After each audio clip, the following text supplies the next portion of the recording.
This episode of Nuff Said is brought to you by Tweaked Audio. To get awesome headphones, go to tweakedaudio.com and use the coupon code Southgate to get 30% off, free shipping, and a lifetime warranty. Or you can get there through the link on our website, southgatemediagroup.com.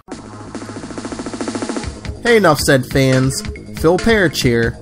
You're obviously fans of Marvel Comics and their characters, so make sure you check out the Capes and Lunatic Sidekicks podcast for weekly reviews of classic and new Marvel Comics, including our Quantum Zone covering all things Quasar and the cosmic side of the Marvel Universe, Comic Capers for all things classic and new in the world of comics, and brand new starting in 2019, our Ultimate Spider-Cast podcast discussing all things Spider-Man.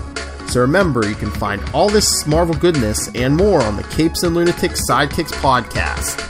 Nuff said.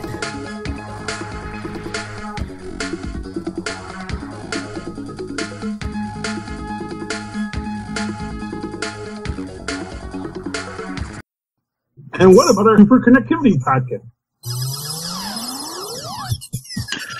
And what about that Superconnectivity podcast? Hey, you know, this is the Superconnectivity podcast, and I'm your host, Charlie, the Professor Esther, and with me, as always, is the man, the myth, the legend.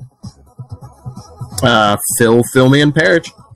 There we go. See, he's so incredible, he doesn't even know that that's who I'm introducing. It's like the man, the myth, the legend. He's like, oh, who could it be? Who is Shirley going to introduce? What, me? Me? No. Oh. Sometimes you give me a longer intro, so I'm just waiting to make sure you're done. Fair enough. See, I was actually going to go into this whole thing about how you're just so humble and forthright and selfless, and how that makes you the key demographic to be a superhero. Yes. One of the things I wanted to talk about, I'm kidding. So, the Super Carlin brothers recently did a post on The Incredibles. And they are quoting the guy who actually coined the Pixar theory. He has come up to this sort of addendum to the Pixar theory, which is that all the supers were created by the government. And this is why the government is in such a key point within the super's existence, why we don't see supervillains with superpowers, which of course is one of these big things in this story that I have pointed out numerous times on the Super Carlin Brothers blog, although they obviously... See, my theory is a bit more moralistic, but not everyone wants to believe in that higher power kind of concept of storytelling. So, but the basic theory is that the government created the superheroes. The government puts out the superheroes, lets them be super, lets them do these things. And then as soon as the superheroes fell out of favor, they pulled back the project. Fair enough. And this is a really good theory. I hate the Pixar theory in general. The Pixar theory in general is not a good theory. I did send you the link on this, right? Yes. Yes, okay. So you didn't click on the link, but because... Phil's looking at me with that blank. No. I was looking at it. No, I'm the wheels are just turning in my head. I'm like, I mean, I like your theory, but it's like, why aren't they pulling a government paycheck then? Well, they are. If you notice that, well, no, they're not getting a government.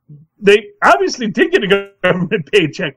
Once they're in the super, they still have to get jobs, and they still have to get work. And of course, one of the key points about this. The key is the thing I obviously noticed is that the supers never really were necessary. Because as soon as the supers disengage, it's not like suddenly there's supervillains that are taking over the world. You know, unless this is some kind of weird what was that Millar book where the supervillains secretly took over the world but no one noticed? They did a movie about it with Angelina Jolie where they were bending bullets. I know what you're talking about, and I can't. Yeah. It's not Hitman; it's a different book. But anyway, But you know, unless the villains were always in charge of the government, the whole point is that essentially there were no supervillains to take over the world. The supervillains never had the real ability to take over the world because there were no supervillains. And the reason why there were no supervillains in this theory is that it's because the government was the one giving people superpowers. and because the government gave these people superpowers. And obviously, they did a lot of rigorous psychological testing to make sure that only good people got the powers. Because, let's be honest here, how many stories in the superhero genre start with, well, the government gave him these powers, and then he kind of went nuts with them? Mm. You know, there's a few of those, you know. Like, if only we could create a perfect killing machine. How could that help? How could that possibly go wrong? No. If we just, you know, how could creating a perfect killing machine go wrong? Oh.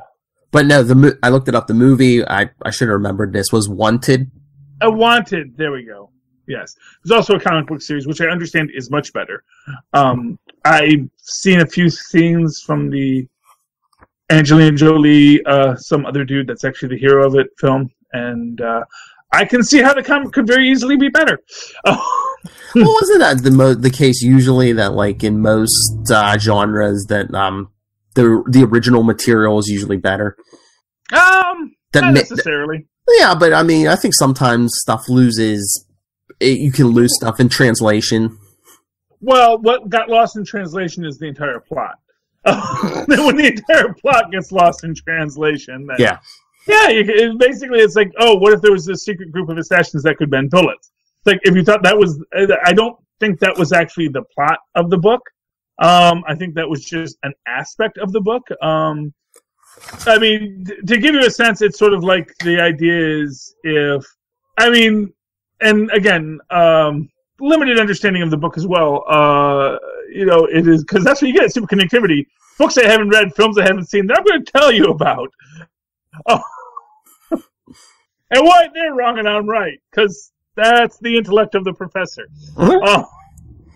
No, but as I understand, it's the idea of a, you know, sort of a bullseye type character, whose son is also a bullseye-like character, gets recruited into the Assassin's Guild, you know, and then they find out about the super secret organization of supervillains that actually have been controlling the world since they, you know, essentially hypnotized all the superheroes to forget who they were. Hey, didn't that happen in a Marvel book recently? You know, they all rehash everything. You know? Oh, yeah. That's DC. If it's DC, they stole the idea. Everyone else, it's no homage.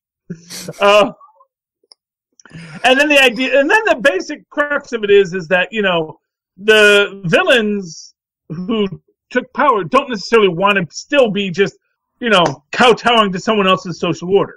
You know, this is essentially what we see in the Gotham episode of, you know, it doesn't matter that, you know, Penguin's the mayor or that Commissioner Gordon's the chief or he's not the commissioner, but Captain Gordon is running the city. Although now we know how he got elected commissioner. You can see that at the end of that episode where we know that everyone is like, it's like the Kingpin, except not evil or less evil. You know, but it does strike you in the this new addendum to the Pixar theory that, yeah, the superheroes were always a publicity stunt. They were never really necessary. That basically the creation of superheroes was a reaction that basically they had this ability to create superheroes, and rather than weaponizing it, because they realized how dangerous that weapon would be, they decide to simply monetize it, which is this very fascinating quality of this, because one of the harshest criticisms of the Incredible story is that it is, in fact, a objectivist fantasy. That it is essentially Atlas Shrugged with superheroes. Mm-hmm. That the government is incompetent and other, you know, bureaucracy is bad, but, you know, the natural power of the individual is being oppressed by the man, and yada, yada, yada, yada, yada. It's that entire it turns all of objectivism on its head. And honestly, it becomes this great critique of objectivism. Because if the government actually both created and then told the heroes to stand down, it not only says that the government that the collective working together not only found a better way to handle things actually created the supers, so the supers are not sort of just naturally who are being oppressed by the man.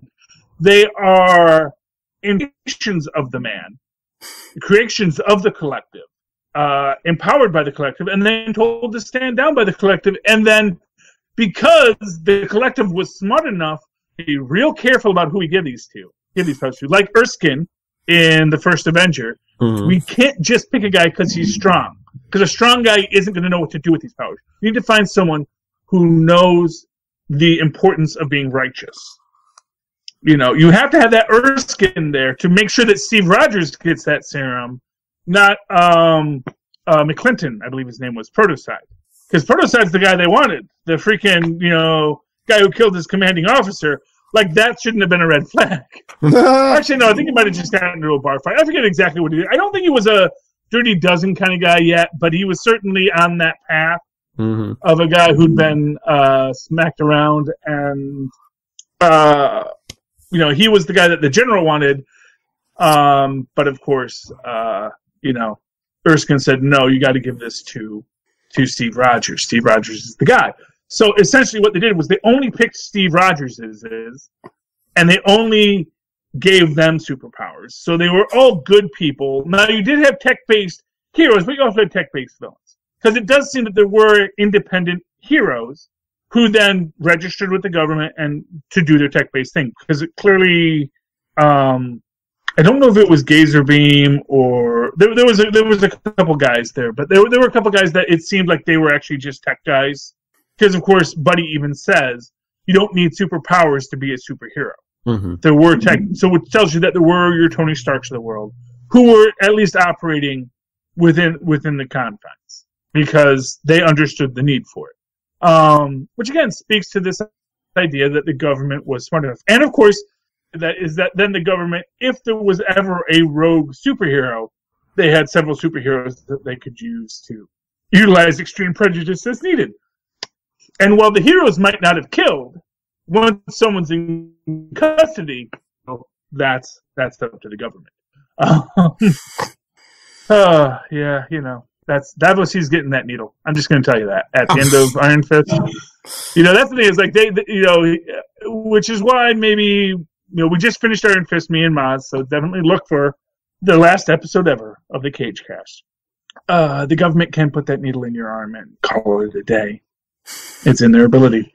Okay. But yeah, I found this a very interesting aspect. Now, my own opinion is that that the government couldn't possibly have taken into all of the factors to ensure heroes were good, and also overlooks the entire possibility of power corrupting. Essentially, if the government is that good, if the collective is that good, then the entire objectivist argument becomes so ludicrous, but then the anti-objectivist argument is just as ludicrous. That's the problem with it, is that then that anti-objectivist argument is just as ludicrous because it's saying, no, the state can do it. And we already know the state is run by people, and people are flawed and will fail. Basically, any human in charge of this thing is going to fail. It doesn't matter how close you are to God. Even if you are still a human, you are going to fail. You are not a saint. You are not perfect. You do not have the power to work miracles, and you shouldn't be trying to. And yes. Do you think? I mean, maybe that the government isn't so much creating the powers as like when an accident happens and like 60s Marvel, somebody gets bitten by a radioactive spider, they're like, oh well, you're under our purview now, the government's purview. Yeah, and that is sort of my theory. Okay. My theory is that, and it goes a little deeper than that, because my theory is only people deserving of powers have superpowers, and only people that can handle superpowers get to keep superpowers. And so essentially, if you stray from the heroic force, if we will, because DC came up with the Speed Force. It's a great idea. Let's expand it. The heroic force, to me, is the thing that grants all powers. There has to be this thing that says, you are deserving of power. you are going to be you are the person who's going to understand great power is great responsibility. And so when you have that randomized distribution of power, and it does seem to be somewhat randomized. When you have randomized distribution of power, there has to be that for it to only go to noble souls requires that there be some direction behind it, that it be a heroic reason. Now, and not for nothing, we do see that clearly a lot of heroes are not the sharpest bulbs in the not the sharpest, not the brightest bulbs in the garden shed, as I like to say. Mm-hmm. And a lot of them do get sucked into wind turbines and things like that because they don't know the no capes rule.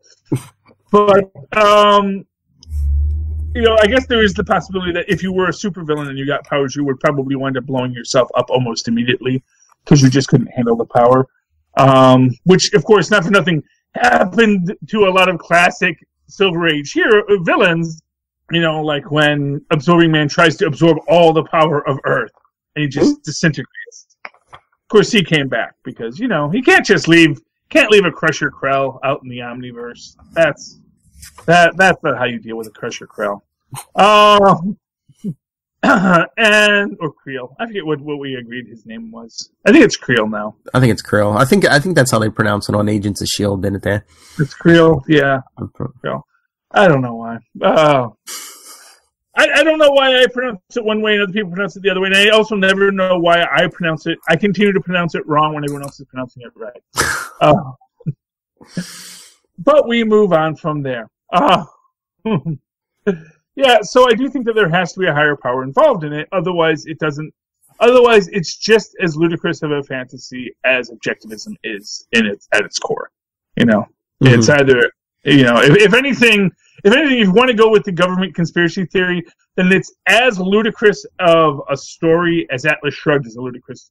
It's as ludicrous of a story against objectivism as Atlas Shrugged is a ludicrous story in favor of objectivism. And speaking of objectivism, because you reminded me of an Alan Moore reference. Oh boy. Representative Ocasio-Cortez recently quoted.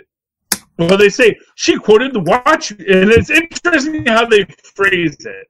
Because they phrased it. She quoted Watchmen, or she quoted Alan Moore's Watchmen. Made the point that the congressmen aren't locked in here that she's not locked in with the congressmen, they're locked in with her.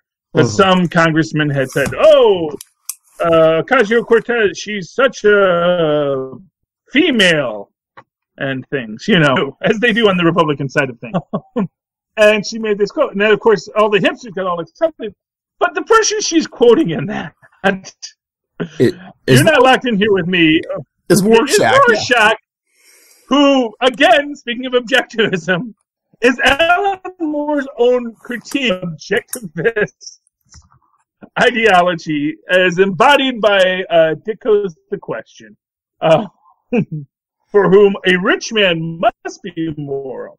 So it goes to, honestly, it's one of these things where it's a great line, first off. It's a great line. And she probably mostly knows it from the Watchmen film. Because who actually reads Watchmen? That is such a... Well, I saw somebody online, too, saying, did you think she tweeted that out, or could it have been one of her staff? I mean, it could have been one of her... I mean, honestly, I usually assume it's one of her staff, so she does do a lot of social media. That's always this thing with...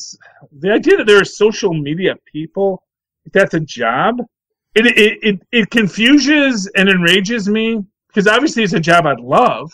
I think it'd be a job I'd be great at, but how do you even get that? That sounds like such a nepotism job. Right place, right time. Johnny only spends time on Facebook. What should we do with him? Have him come to the company. I'll make him my social media executive. And it's like when they used to give Jethro jobs at the bank. On the Beverly Hillbillies. Those who don't remember the Beverly Hillbillies, they had an idiot nephew who, for whatever reason, Uncle Jed was real fond of. But I guess maybe his family. And although because he's actually Jethro's great uncle, because I guess Pearl calls Jed Uncle Jed too. Although, really, I always thought Pearl and Jed were probably contemporaries. But then again, my nephew is the same age as me, so I guess that makes sense. So yeah. So basically, it's a big family. Cousin Pearl is Jethro is Jed's niece, and then which makes her Ellie's cousin. So yeah, family trees. And that's something about Appalachia in there. I'm not making any kind of negativity statement towards Appalachia, because as much as people will say that, the Beverly Hillbillies are meant as a parody of Appalachia, I've always felt that Uncle Jed, at least, as the central Appalachian character, is meant to be a person who is shown to be wiser and more intelligent than those city folk around him. That's always my take on Uncle Jed. That's why I don't see him as a negativity. Although, obviously, I can understand how his embrace of backwoods culture can be seen as meant to be a negative towards all of Appalachia. As to Jethro's just Jethro, and yeah, he's a bad role model. But I never think they ever made him seem like a good role model. But they would give Jethro jobs. If they did a remake of the Beverly Hills Jethro, they're so important. So that's my opinion on social media coordination. But it is a real job, and actually, I'm sure there's a lot of people that work real hard at it. It's like, you don't even know what I go through every day trying to craft a freaking meme that both incorporates Calgon and is going to get retweeted. That's going to be, the people at Calgon who want to just say Calgon, take me away. It's like, okay, yeah, I know you had one great hit in the 80s, and that's all you want to do anymore. But you want to sell your product nowadays, and I've got to sort of craft that mess of reality into something. So, so tip of the hat to the social media coordinators out there. What were you saying? Oh, yes, Ocasio-Cortez. Oh, yeah, so this got tweeted by her, and it is a great statement, because it is a statement, and for what it's worth, it's the statement that you realize your attacks at me are powerless, because Ocasio-Cortez is a freaking superhero, as was Rorschach. And that you think just because I don't have my mask on today that I'm suddenly not Rorschach. You're kind of missing the point of being Rorschach. It's like if you put Bruce Wayne in prison and told everyone that he was Batman, he doesn't stop being Batman just because now you know he's Bruce Wayne. Mm-hmm. And yes, that means you could kill Robin, but you could have killed Robin anyway. It's not like he has a lot of close. You could kill Alfred. That would really. Although honestly, killing Alfred kind of would work out like killing Aunt May for the Kingpin worked out, which is it's like if you're going to go there, you realize that he's been holding back this whole time, and so if nothing else, I think that, and this is my honest statement on Ocasio-Cortez. I think that every time Republicans attack her, they're just electing her president. Uh-huh. Honestly, I don't think. First off, I hope she doesn't run in 2020. No, I think I saw. I'm assuming this is true, but I thought I saw somebody on Twitter or something saying she's not old enough yet, but in 6 years, I think she's 29 or something. So in 6 years. Oh, okay, cool. Thank God for the Constitution. But yeah, but they're going to elect this woman president because she's going to be Speaker of the House after Nancy Pelosi steps down.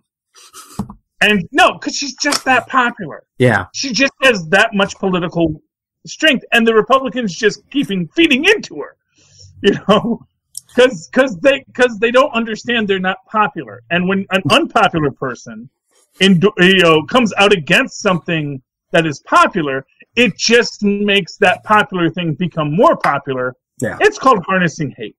Something that they came up with in Married with Children years ago, where they wanted the Bundys to put on their lawn a bunch of campaign stickers that the Darcys opposed. Not Darcys, they were still the Rhodes at that time. The Rhodes opposed to harness the hate of the community against the Bundys towards these political causes. And because Republicans like Steve King, what's wrong with white supremacy? Do not ever use that as a drop, Philip. I'm saying that right now. I won't. Okay, this is no I love Ben Reilly. That is not something I do. But, when you say that, you're safe. I love Ben Reilly. That's a fun joke because she did say it ironically. She was actually mocking you, I believe, because you love Ben Reilly. Yeah. Which is fine. You can love Ben Reilly, though. This comic books is a big enough world. You can like what you like. You do love Ben Reilly, Philip. Anyway, but when guys like Steve King come out against Ocasio-Cortez, it just reminds people, I don't want to be with that man. I don't want to be associated with these people that are that comfortable being horrible human beings. Mm-hmm. So they're going to elect her president. They're at least going to elect her Speaker of the House, and I expect in 2 to 4 years. In fact, I expect after there's a Democratic president that Nancy Pelosi will step down, either in 2 to 4 years, as she says. Of course, 4 years doesn't, but she will step down, and Ocasio-Cortez will be the new Speaker of the House.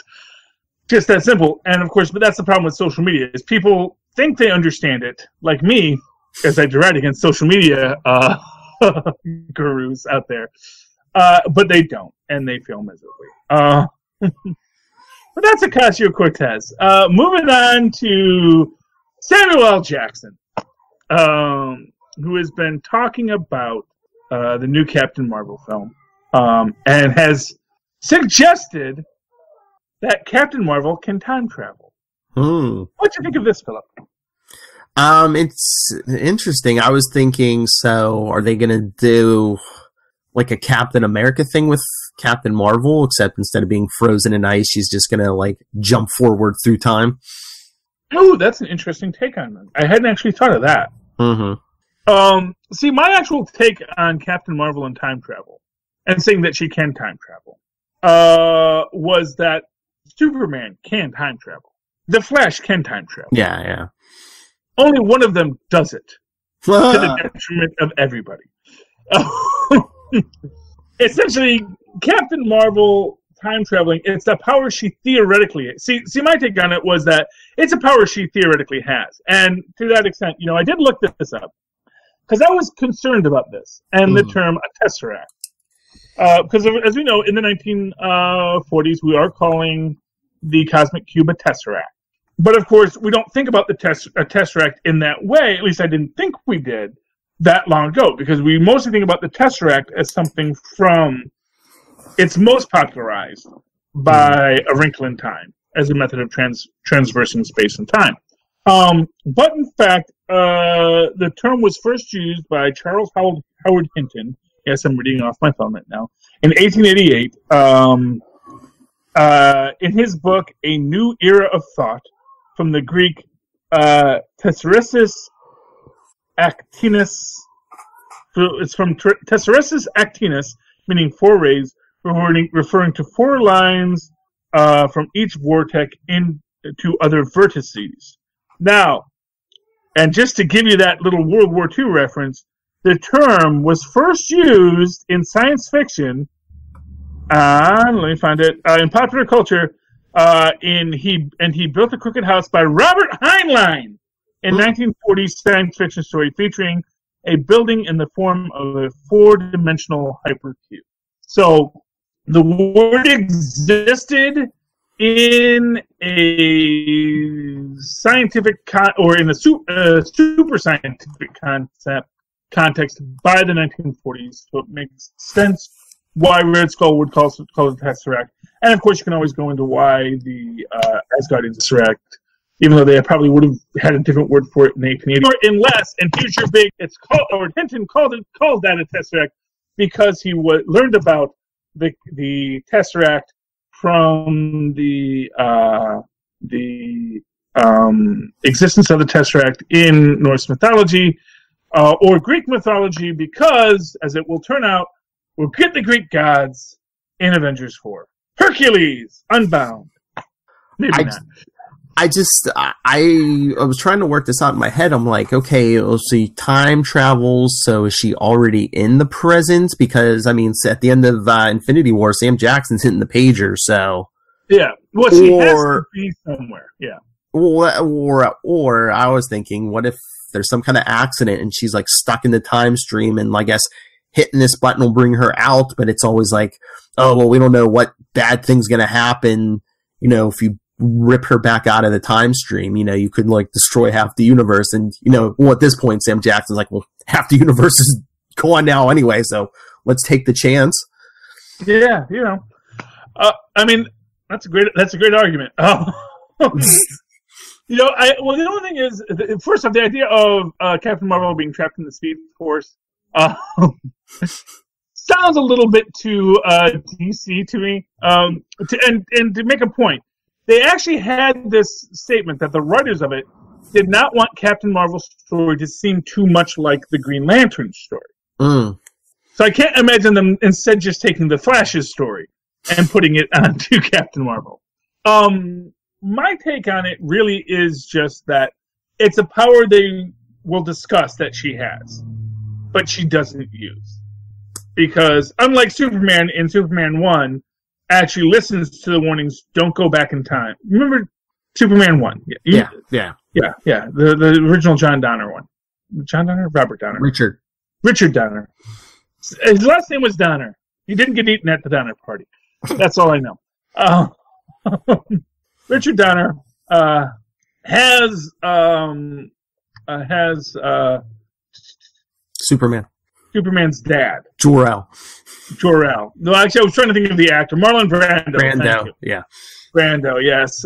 Brando, which actually, fun fact, apparently that was the movie officially that Batman was seeing when his parents were killed. Brando film. Oh, okay. Although, obviously, with sliding time, it can change every day. That was just something fun from CBR recently and Brian Cronin, where they were saying, because it was like, when did Mask of Zorro first become the film they were seeing? Oh, yeah. Yeah. And I guess the first time they actually mentioned it, mentioned what the film was, Bruce Wayne says they had just seen a film with Marlon Brando. And Brian Cronin made the point that he, you know, part of his kind of thinks, boy, I hope it wasn't Last Tango in Paris. But but based on the time and that On the Waterfront would be the most likely film for them to have actually seen, based on sliding time. You know, but prior to that, it would have been more appropriate in the 1930s that they might have seen an actual Zorro picture, you know. But it was actually a movie. It was actually, they were coming from a movie, which I actually thought it was always the opera earlier. I thought in the early ones it was going from the opera, because that seems like something rich people would do. But it was a movie from the very first inception. Maybe, and even in that first Christopher Nolan, you know, Batman Begins movie, that's why they were at some kind of opera or something. But they were at an opera? Oh, leave it to Nolan to screw up canon. That must be where I got that idea. They were at the opera from that dang Nolan. Ugh, worst Batman ever. I think a lot of the iterations, at least for the last couple decades, I think they've been coming from some version of Zorro. Yeah, because inspiration, mask, and cape. Yeah. Yeah, exactly. Yeah. Although I like the idea that it was out on the waterfront a little bit better, because it's more about social justice. Although I guess Zorro is about social justice. And actually, Zorro is about a very rich person who uses his wealth and power to just attack other rich people to help the poor, rather than, you know, just advocating for political change, like we do in Zorro the Gay Blade. Disney is actually into the Zorro's canon with George Hamilton. That's still my favorite Zorro. I'm sorry, fight me, nerds. I saw it as a kid, and it's, you know, if you can get beyond just the fact that it has a very effeminate gay man as a superhero, it's actually a fun story. And, you know, yeah, you have, you know, George Hamilton playing, well, he's playing Spaniards. I mean, they're Spaniards living in Mexico. So I think you have some wiggle room when it comes to Zorro on that. But, he's no Antonio Banderas. Antonio Banderas is great. But then they made Odin his father's, the first Zorro. So, you can't win for losing in these things. They keep on casting white people as Hispanic people. Englishmen as Hispanic people. Anyway, moving right along. We are way off topic here. So, the thing that I think is most important in this, the key that I think is going to be most important in this, is that the Tesseract is going to be in Captain Marvel. Suggesting that the Tesseract is what's going to give Captain Marvel something. I just wonder, I didn't see the original quote, but if it's not per se a time travel power, maybe there's an accident with the Tesseract and she just gets thrown through forward in time. I mean, that's a possibility, but again, I just think the idea. Well, first off, the Tesseract isn't supposed to let you travel in time. It's going to be a combination of Tesseract and Kree something or other. Yeah, well, there's going to be the Kree thing. Here's what I'm going to say. Here's what I'm going to say. I think when she first comes to Earth, when she's got her blue and green uniform, we are going to be getting a supercharged Captain Marvel, but she's not going to be Captain Marvel level Captain Marvel. I think what you're going to get is that basically she was part of some kind of first, Nathaniel Richards experiment with super speed space. She got to be the first human to try this because, why would we send a monkey when we could send a human woman? I guess. I don't know. Well, I mean, then she gets lost in Kree space, yada yada yada. Yeah, what was it? The 70s or 80s when she was hanging with the X-Men for a little bit, and I think it was the Brood who experimented on her. That's where she got those binary powers. So yeah, so I think we're going to be getting the idea that she has the binary powers to start, and then she's going to get the full-on Captain Marvel once she comes to Earth. And Samuel L. Jackson's going to say, there is something that might help. I think that's where she gets her power. Is like, then they're going to say it's been dormant for years, but, you've already got something going on. Mm-hmm. Sort of like when Samuel Stern sends to Abomination's character, or the actor, or the character who becomes the Abomination. Like, there's clearly something going on inside you. If I give you this, it might turn you into an Abomination. But apparently, Samuel L. Jackson doesn't care about that kind of level of informed consent. But then again, he's not a doctor. He's not required to give informed consent. He's just like, well, will this fix the problem? Let's see if this works. And so I think she's going to utilize the Tesseract at some point, and it's going to basically up her power level to power cosmic level. And then she's going to be, because we don't see her destroying all the ships until she's in the red and blue outfit. Mm-hmm. And I got to imagine that's maybe even a reference to Go Captain America, Lost at Sea. At this point in history, anyway. And I think the idea of her being able to travel in time is going to be related to the idea that someone's going to say this can open up a door in space. It can also open up a door in time. I just wonder if she gets thrown through time or time travels or whatever, she's going to be basically that woman out of time. I wonder if there's going to be like a bond between her and Captain America, because he's going to be like, I was that guy out of time. I was that soldier out of time, and now so are you. Yeah. So help her acclimate. I mean, it's entirely possible, although honestly, the difference between the 90s and the teens is not as much as the 40s to the aughts. I know, but internet, Well, we know what it is it's ironic because it's the exact amount of time that had passed between the 40s and the 60s. Yes. So it's like, oh my goodness, the Earth has slightly changed. Now there's some damn hippies.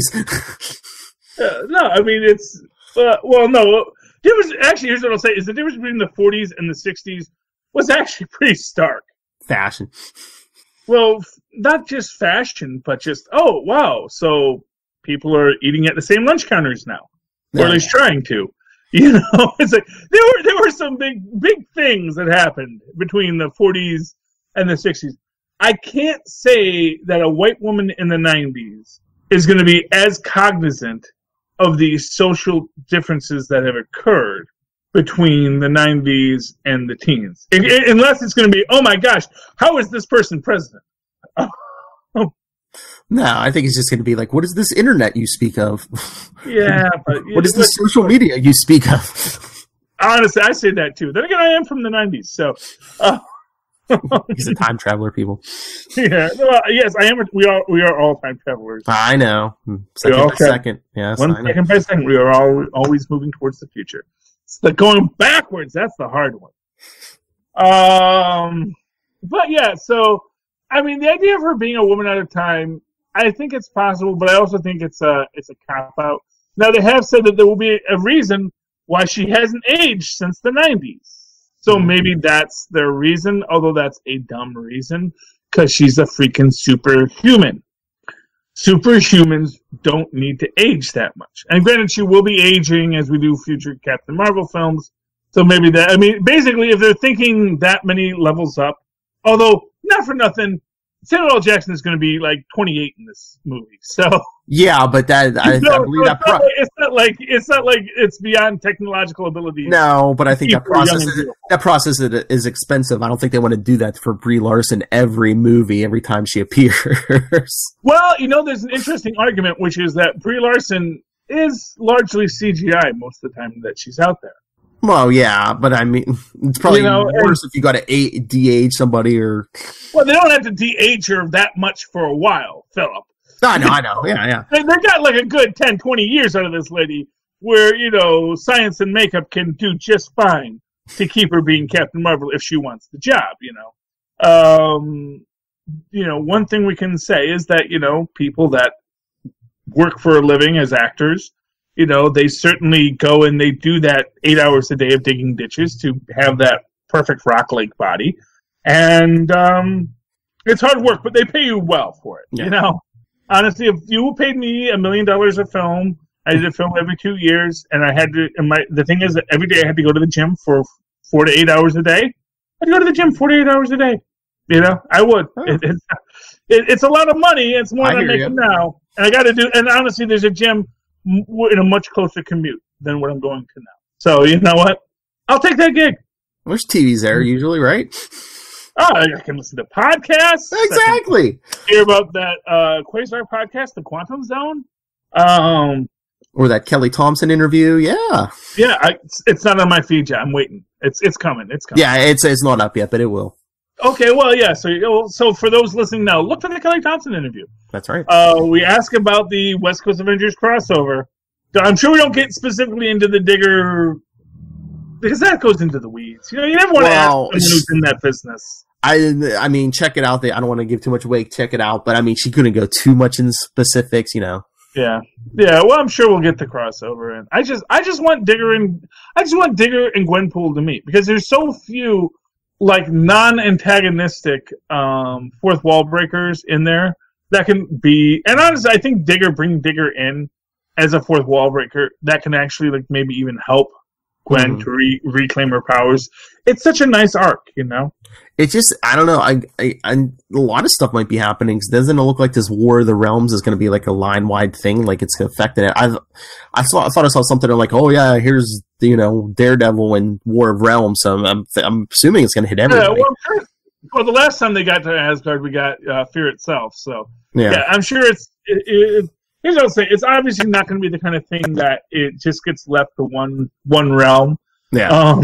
And we see this in our Avengers Thor essentially crossover. Yeah. Because this is basically two books that are telling one story. Well, it's kind of like the Avengers story is like the overall, and then like for Thor, you kind of shrink down to focus on one of the characters. Yeah. Yeah, and I had problems with both books. I'm going to be honest with you. Yeah, and I'm going to say this: if that's what War of the Realms is offering, I'm not sure. Honestly, freaking War Thor was what I wanted for War of the Realms. Freaking Volstagg. And still, I haven't heard from Volstagg. I want to know what that guy's up to. I miss Volstagg. I wonder if maybe that's going to be a War of the Realms thing if he gets unleashed and in that somewhere. Well, I don't think he's coming back to his hammer, but Yeah. I think there's a lot to deal with Volstagg. There's a lot to unpack, and I think it kind of got short-shrifted. He's still alive though. He's healing. I don't know if we're going to get jolly old Volstagg back. Although, there is this argument. Because Volstagg is, of course, based off of Falstaff. Mm-hmm. And there is this argument that the reason he is so jovial and so gregarious, and to an extent so afraid of war, is that he has seen so much blood already. Mm-hmm. And to take that, the clown who cries story to its logical conclusion, I would love to see the Volstagg concept explored there. Now, my real hope is that when we get to Avengers 4 Electric Galore, and we do get to our Asgardians, and we do get Valkyrie and Lady Sif back, I hope, they're going to be leading the new Warriors 3 with Volstagg's daughters. Volstagg's daughters, or throw in one of his sons there too, as the Volstagg Warriors 3. Because Volstagg was the only one with kids, and all of the Warriors 3 are dead. So you got to bring in this. You got to have a Warriors 3, and to have Volstagg's 3 other children. That would be awesome. Yeah, and and you could do Sif. You could just have one of them, because there's one who is like she was in Lady Sif's book. I forget her name, because there are like 14 of them. But it would be nice to have her and Valkyrie and Lady Sif sort of become the new Warriors 3, ready for DC Plus, or sorry, not DC Plus, Disney Plus. Disney Plus, Disney Plus. So yeah, I'd love to see that. But what Captain Marvel does, I'm not quite sure. We're off of Captain Marvel already. We're talking about the I'm getting overlapping here. But getting back to Avengers, because let's talk Avengers first, and we'll talk Thor. Yes, that's what I was thinking. Good. Kazar cannot breathe underwater. I know. Why are they? It was a thing for me. Kazar cannot breathe. Like, you're sending Kazar into a hostile environment. Okay, but it's a hostile environment filled with water. And it's not like the Atlanteans are like 10 feet below the surface. Yeah, I know. If the Atlanteans are 10 feet below the surface, then okay, yeah, that makes sense. They're like in the Marinara Trench here, I just think they want to show like how much of a badass he is, and I'm just I get it. Honestly, yeah. And again, having him be a BA is not a problem. Make it believable. Then, like have him take a breathing apparatus. Exactly. I'll even give you, he's good with 8 million atmospheres of pressure. Sure, why not? Why not? I'll give that to you. When I first thought that, I said, did I think that was Kazar, but that's actually Bloodstone? Because Bloodstone, I said, Bloodstone, go ahead. And what's weird about it is, and this is the weirdest thing about it is, they just recruited Hale, the Gorilla Man, who we know is immortal. And it's like, if I wanted to send someone into a hostile environment, wouldn't I send the guy who literally cannot die? He literally cannot die because he's under... that's the thing, is like, obviously he might not want to go underwater, but, the fact of the matter is, it's not like he's going to drown. He's got the power of the Gorilla Force. Although, here's something I got to say. This is going to be interesting. Is if what's his name? Ngatu. I forget exactly how you pronounce it, but the guy who leads the gorilla tribe. Okay. You're gonna bring the avatar of the gorilla spirit into this story, and M'Baku is honestly, he got a great redemption in the film. And I'm sure they're gonna do more with him on that redemption arc. And you bring this character, this white man with the power of the gorilla, who maybe doesn't even want it. And you could say, you could be that idea that if he were to kill Hale, he could be the Gorilla Man. Where are we going with this? I don't know. Where are we going with this? There's a lot of... there were a few little problems with this issue, because it's like Black Panther... There's a lot of problems the more you think about it. They're taking that late 80s, early 90s idea of the Avengers need a support staff, but but the one Black Panther's putting together, it's all superpowered people like Gorilla Man, and even John Jameson's in here as the Man Wolf. Got American... I like that. I like Man Wolf. And so now it's canon. He can just turn into the Man Wolf whenever he wants. Which actually, that was established in the She-Hulk book, because the previous Man Wolves, he hadn't fully embraced the crystal. Yeah, he got it on the moon crystal. Sure, why not? I've been getting American Eagle, Dr. Nemesis, Fat Cobra from Iron Fist. I love Fat Cobra, and he's not dead. Yes. The last I heard of Fat Cobra, he was dead. He was a character created so they could kill him, but now he's back. Thank you, Franklin Richards. You did one thing right. I don't think it was Franklin. I'm trying to remember. I think it was during Damnation. I think because Iron Fist was like in this basically hell realm. I believe. Were there others that came back? But was that where Fat? Oh no, Fat Cobra might have not been in hell. He might have went into hell with Danny. I don't know. Okay, I thought that because I know that Fat Cobra got introduced when they were doing the other immortal weapons. Yes, yes. Oh, there's other immortal weapons, Danny. Not just one Iron Fist. I know we haven't mentioned this for the last 30 years, but as it turns out, you're not the only one just like you. You're not the first Iron Fist. You're not even the first white man Iron Fist. Yeah, that's. Well, we talk about that in the last episode of the Iron Cast. So make sure you check it out every Friday, people. Every Friday, apparently that's what I'm on. So watch it. Listen. Okay. Here's my big thing with the Avengers. It's like, okay, there's a big vampire problem. So Black Panther sends Wasp to get Blade. Yeah. Okay, if there's a big, huge, vampires are supernatural for the most part. If you have a big supernatural problem, why aren't we bringing Doctor Strange back in? Well, I mean, you can bring Blade in too, but I mean, why isn't Doctor Strange your first call? Well, you want me to really canon this for you? Who brought back the vampires? So. Oh. Yeah, good old Victor Strange. Yeah. Okay. Blood. That's all because he just couldn't let his brother die. And not for nothing, I think, didn't he tear up the actually anti-vampire thing? I think something happened where, for years, Marvel didn't have vampires, then, they were... Yeah. Well, no, because he got rid of them with the page from the Darkhold. Yeah. And then I think because it's the Book of the Darkhold, because the Book of the Vishanti and the Book of the Darkhold, they are equal parts, but one is light magic, one is dark. I wonder if we'll ever get the Book of Vishanti in the MCU. I don't know, maybe. Well, I would assume Doctor Strange has it, so. All right. I'm sure he'd love to get his hands on the Darkhold. But anyway. We only got a couple minutes. Let's jump to Thor number 9.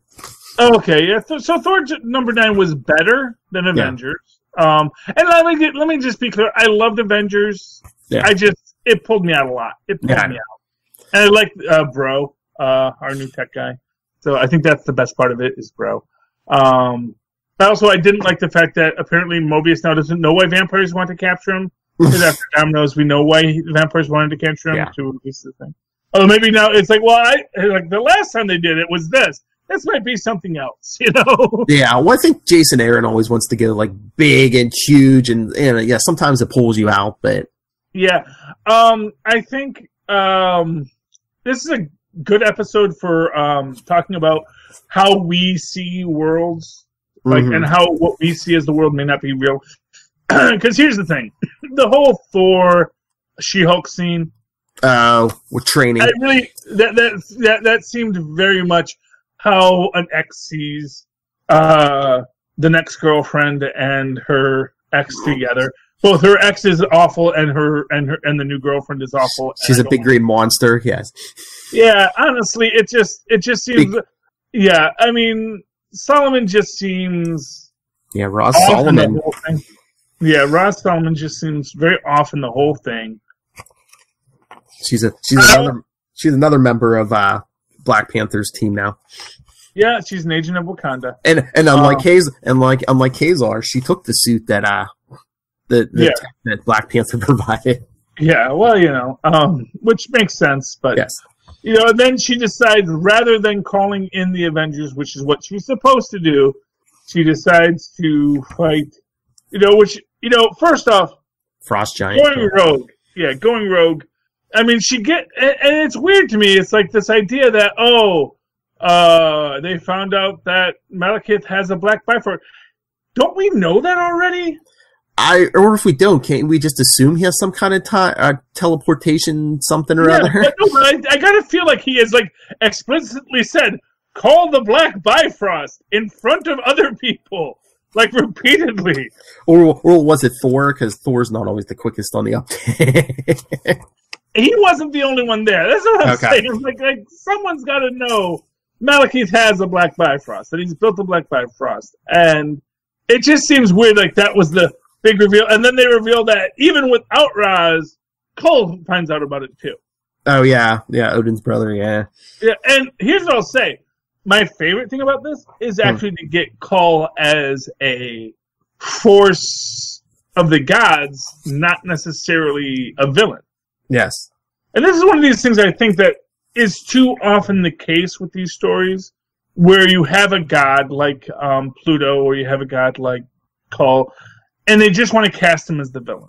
Yeah. You have a god that you want to cast as a villain, even though gods of these things aren't necessarily villains, because they're not supposed to be, sitting there. They're not supposed to be Genghis Khan trying to conquer the world. They're supposed to be an esoteric concept controlling a certain thing of the universe. I think that's where they're going, is they're trying to show that he has more layers. He may seem mean and nasty, but, there's, even if it's wrong, he has reasoning in his head why he, Yeah, well, exactly, and this is what I'm hoping we get a redemption arc for Cole. Mm-hmm. I just wonder if he's going to sacrifice himself to save everything, or. Yeah, although that's always different for gods. Yeah, I was going to say he'll be back in a couple years. Exactly, it's like Ares is back, and Larry said it's different for gods. Another Ragnarok, they'll all be back. Yeah, we've already had one. Oh, we had a few. Yes. Although in Marvel, they're always canon. There's no question, is it canon? It's all canon. Sliding. It's all canon. And this is trying to fix that in DC. He's trying. Well, one hopes so. One hopes he can bring. So this is the thing. Oh, by the way, big congrats to David Walker. He's going back to teaching. He's now Professor Walker. Ooh. So a real professor. A professor that is teaching at a university, yes. He will be There's no such thing as a real professor. There's only honorific you receive. Now, someone can give you the honorific professor, or you can simply take it, as I did. It has meaning if it's given, but it is meaningless if you simply take it. But there's no law that says you can't take it. So, it's like eating berries in the park.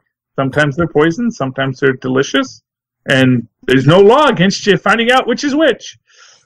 Don't eat berries in the park, kids.